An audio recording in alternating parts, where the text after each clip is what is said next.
What's up, print hustlers? Kevin Baumgart with Set Sales, talking about this week's sales hack: why you should secret shop your own shop. So I heard rumblings about a few shops doing this and wanted to call out the potential impact that this could have. From my experience in other industries, secret shopping can be pretty eye-opening, and you might be surprised at what you find. Let's review a few things. We're going to talk through how to execute this, what to look for, and how to coach to the information that you do gather. I typically set up a quick Gmail account and use that for communications so that obviously it's not coming from my email. I will have a clear idea up front at what I want to quote out and what I'm looking for. I usually pick something maybe a little bit more complex than usual, but not overly complicated, just to see the process that they run. I then select and use typically a real company and communicate that I'm from that business. Another option would be if you have a close family member or friend that can communicate everything on your behalf, you can use their business and just provide the communication that you want them to send. All right, what to look for as we run through this process and reach out and say we're looking for X. Here are some key things to look for and to measure on as we run the practice. First and foremost, response time. How long does it take for them to get back to you and respond to your initial inquiry? And how responsive are they on any follow-up communications? I would look at messaging and language overall. Were their communications on brand? Did they have a friendly demeanor? Would you personally be happy doing business with that individual that you're running the secret shopping experience with? The discovery process. Did they ask the right questions? Did they get to the bottom of what you were hoping to accomplish with the order?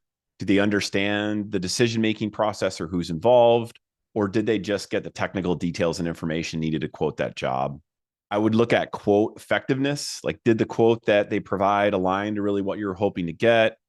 How was the delivery or the presentation of the quote? Did they follow up after they sent it?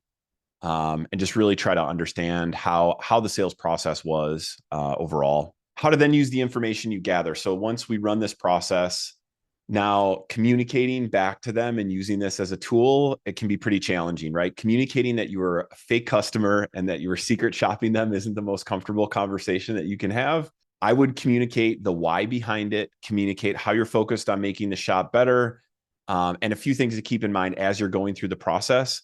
Number one, share positives.